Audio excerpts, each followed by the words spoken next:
Start off real quick. Introduce yourself by your name and title, and Coach Chronic and Coach Bodine, just spell out your last name for them. Okay, we'll start with Bob. Bob Bodine, B-O-D-I-N-E, and I'm the offense coordinator, offensive line coach. All right, Drew Chronic, last name spelled C-R-O-N-I-C. I'm the head football coach. David Cole, associate head football coach, special teams coordinator, secondary coach. And Joel Taylor, T-A-Y-L-O-R. I am the defense coordinator, linebackers coach. We'll just start with Coach Chronic. Why don't you give a brief overview of the program after coming off a successful season last year, heading into the season? Okay, well, obviously we had a great year last year. Very special situation. It was great to come in as a new staff and to get the program headed in the right direction. Probably went better than any of us could have ever dreamed that it would. But I think it was a combination of coaches caring about kids and holding them accountable and changing the culture, because it was the same group of kids that had been struggling, won 12 games. So I'm really appreciative of my coaching staff and the way they bought into the way we wanted to do things. And we did. We were hard on the kids, but the kids knew we cared about them. We held them accountable in the classroom. We held them accountable in every area, really. And so those guys learned to love each other and really got invested. And all of a sudden you start believing in what you're doing and good things happen. Obviously a lot of things went right. Probably snuck up on people a little bit. I don't think very many people were expecting us to have that good of a football team last year. So our challenge now is to continue to grow forward in the right direction.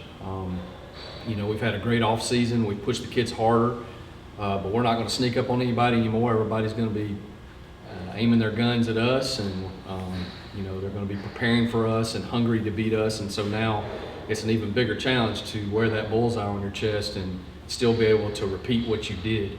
I think our kids understand that, and I think they're hungry to continue to prove things, to continue to prove that they belong, that they deserve getting the recognition and the success that they've had, and I'm really proud of them. We've had a great off season, a great summer, great spring practice. We've had a lot of our guys here this summer. That's where we are. We're a team now that is in a completely different position than they were a year ago, and we got to see if we can handle that. Coach Bodine, why don't you talk about the offense and offensive line, and specifically second team All-American Jason Poe? Well, offensively, I think that, going into last year, there were so many questions. I think the only real position that we thought was going to be, had a chance to be special was probably Grayson, but even then we didn't understand just what he could be. But the offensive line was a huge question mark, how well they'd come together, and the running game specifically, just because we were so depleted that first spring. So like Coach said, this year we know a lot better of what our personnel is and what we could do. We still have, the offensive line is probably the one position that had the greatest transition. Running around and catching a ball or throwing a pass or similar, no matter what the offense is. What we ask the guys to do is a little bit different offensive line-wise. I think that we made up for some physical deficiencies with really great chemistry. We were kind of blessed in that regard. For this coming year, we had some people that we've moved around a little bit, but I really do feel that we still have that chemistry so far going into camp, and we'll see with knowing the limitations and the skill set of all our offensive players exactly where we could take it, because obviously we can't stay the same. Jason Poe is he's great. I get to collect a paycheck and clap for every time he does some things. He does some things that really, there is no coaching involved. He's a special athlete. He's undersized a little bit, but he makes up for it with great physical strength and explosiveness.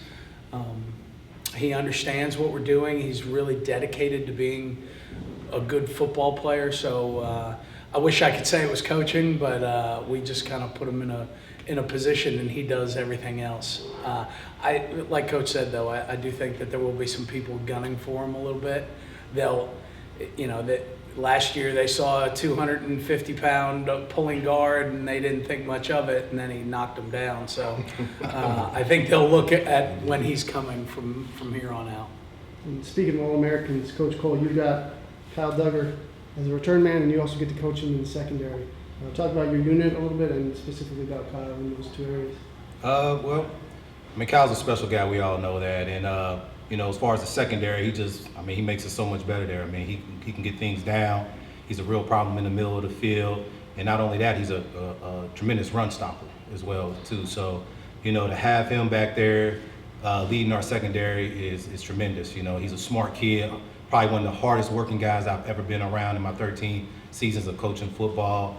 He's one of the first guys in the weight room, one of the last guys to lead, and it goes like that in the classroom as well, too. He's one of the first guys that want to get up on the board, write the defense up, takes great notes. So, just looking really forward to having him have a great senior year and seeing what he's going to bring. As far as returns, I mean, he's unbelievable. You see a guy that big, you really don't think of him as the typical punt returner.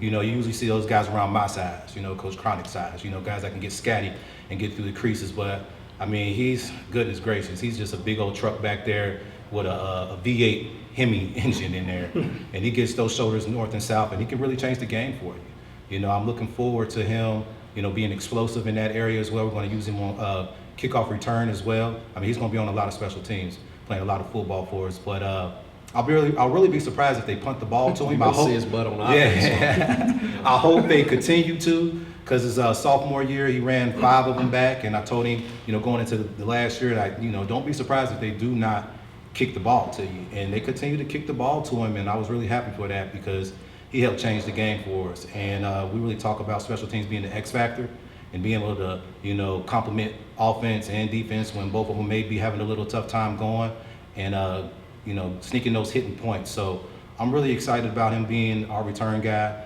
and really excited, period, to have him, here for his senior year. Got to mentor him for the last 4 years, so I'm really proud of his growth. Coach Taylor, you got here in January, but you've had a chance to work with the defense in spring.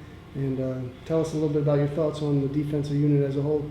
Pretty strong season last year. I think we were second in the nation in total takeaways. So tell us a little bit about that unit.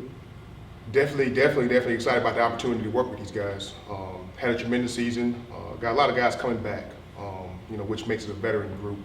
The one thing that we wanted to try to get better at in the spring was to try to get the depth a little bit better, pushing those guys that are up front. So when we take those guys out, there's no drop off. So I thought we did a good job this spring, implementing everything. Going against Coach Cronick is tough now. He puts all them smokes and mirrors and a lot of things going on, but I thought the guys, did a good job of learning and executing. And I think that's probably the biggest thing, going to the season is just being disciplined in what we do, running to that day on football like our hair is on fire, and just having a great season. So I'm definitely excited about these guys. And when you get a chance to, walk into a situation when you got a, Kyle Duggar, Sherrod Williams, Clayton Horn, Dan Luba, those guys are really good players. Makes us really good coaches. I can tell you that right now. So excited about it. All right, we'll open up to anybody that has any questions in the room here. Coach Taylor, you were here one other time, LR. Yes. Talk about how things have shifted or changed since the first time you came around. It started changing when you were here. It was. It did. When I was here the first time, Fred Goldsmith was the head coach then, and I think we went 5-6 that season. I think we lost like maybe 4 or 5 games in like 3 points. It was crazy. So we knew the change was getting ready to happen. And then once Coach Houston got in there, he got it rock and rolling. But as far as change, as far as the university, I think Neil McGahee was awesome. And to follow up Neil McGahee with Kim Pate, I mean that's tremendous. I think she's done a great job of helping football, helping athletics, helping the student athlete, which is huge. I always thought Hickory was a great town. I really enjoyed Hickory when I was here in 2009. And that hasn't changed. I enjoy myself here. I enjoy the people. I enjoy the administration. I enjoy the support staff. I enjoy the coaches. So it's been very welcoming. It's been a very easy transition. So I'm just excited about just the outlook of Lenoir-Rhyne football, because I think it's going to be great, especially at this facility. So we're going to keep this thing rocking and rolling. I've got one for Coach Cronick. Given that transition from, going from hunter to hunted, who have you seen step up from a leadership standpoint throughout the spring and summer? A lot of guys. It's we talk about right now the final step maybe in our program getting culture exactly where it needs to be is it becoming more player-driven leadership. Obviously, when we first got here, my first team meeting, I told the guys, look, we're not going to ask you to make any decisions. I'm going to make them for you. Just do exactly what I tell you to do. And then as we transition, we learn how to trust each other, and then we begin to see who the leadership should be. And that leadership understood what we were about at that point. It's hard to ask people to lead right out of the gate until they really figure out what you're all about. So now we're to the point where those things are beginning to happen. And when I look at our guys, really, Grayson Willingham on offense is really leading. Jason Poe's really leading. Ronnie Clifton's really leading. I could name a few more names. Those older guys who now are invested and have gotten a taste of what I believe it's supposed to look like are continuing to move forward and take ownership. And then I think defensively, I think about Kyle, I think about Clay, I think about Dan Luba's had a great summer. Because a lot of leadership is just about how you go about your everyday business and working hard and making yourself better and then influencing others around you, to go in the same direction you're going. It's not always the loudest guy. It's not always the most talkative guy, but it's the guy who can connect with other people and bring them, with them. So I feel like our guys are close. Like we had a team event yesterday at Mr. Johnny Moret's house. Just all the guys there swimming and going out on the boat and in the swimming pool and eating wings and just we've been able to do a lot of those things this summer, and I just see our team liking each other and pulling in the same direction. So that's really exciting because I do believe that the most powerful motivator out there is love. I know that sounds kind of corny and sounds like I've been watching Harry Potter or something, but I think that's the truth. When you love each other, it's really hard to give up in the fourth quarter, and I think our guys really do. I think they care about each other, they're invested in each other. So I'm really excited about seeing, as we try to pass from coaches that leadership over to them, how they handle that and how they continue to grow.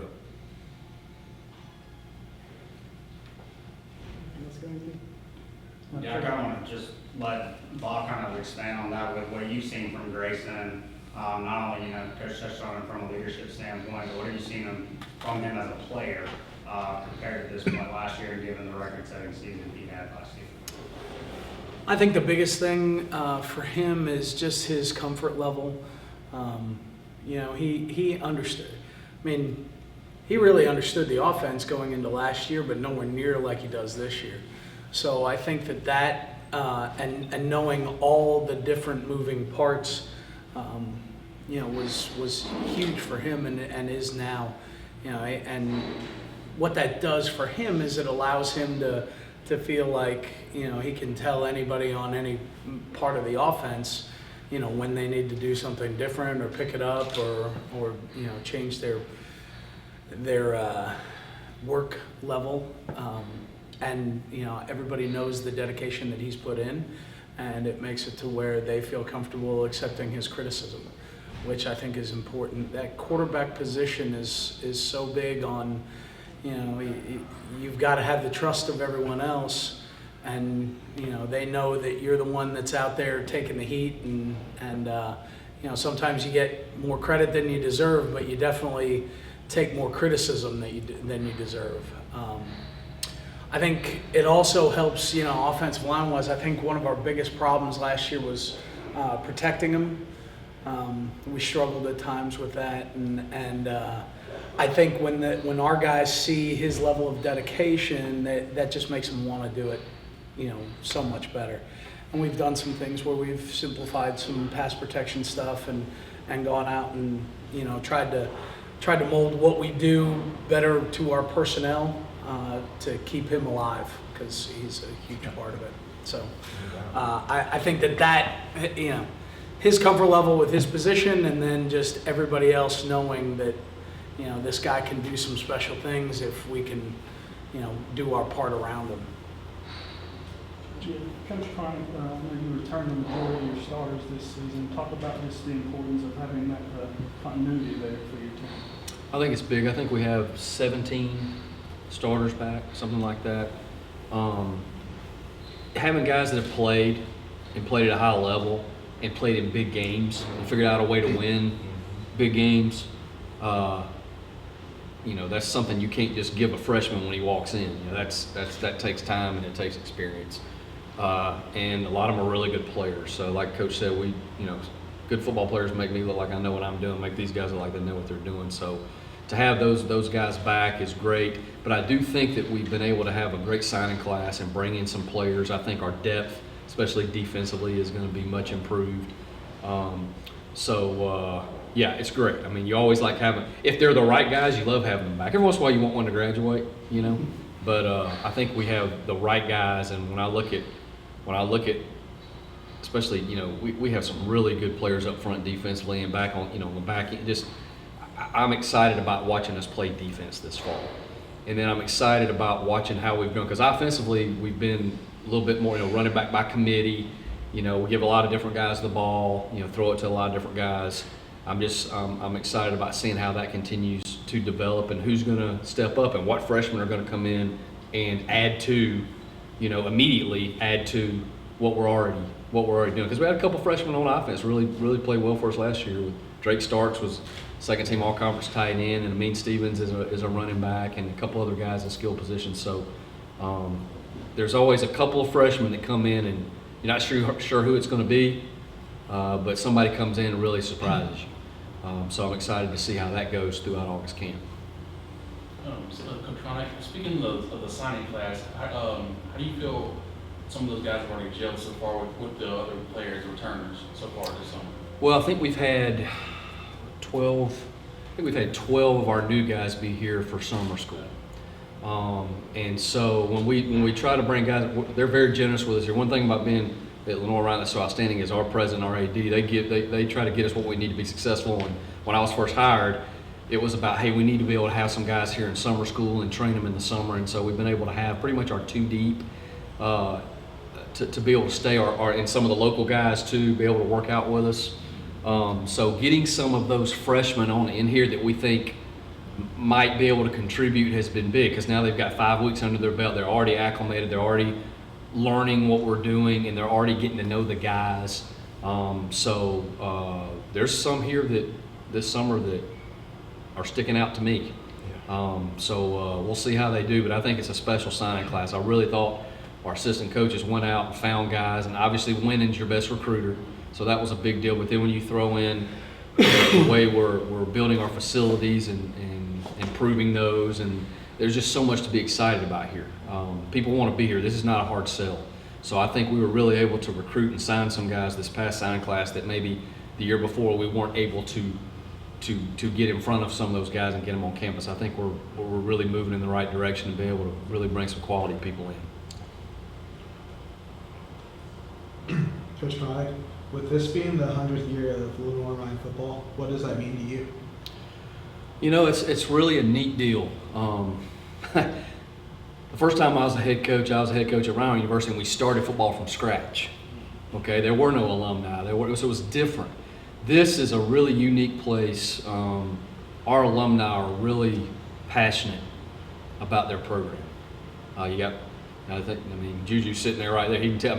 They're really, the guys that played here and came before us are really passionate.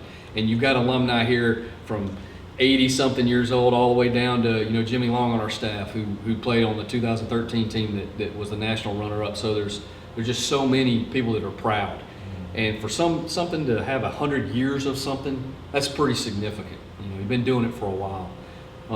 So we want to ride that a little bit. Want to use that to stir up interest, but that's a long time, and that's something we should be proud of as a university, and something we should celebrate. And what we want to do is, when you work for such good people and alumni and all that, and they're so good to you and want to help you be successful, you want to give them something that they can be proud of. It sure does make me want to do well for them. So I think you got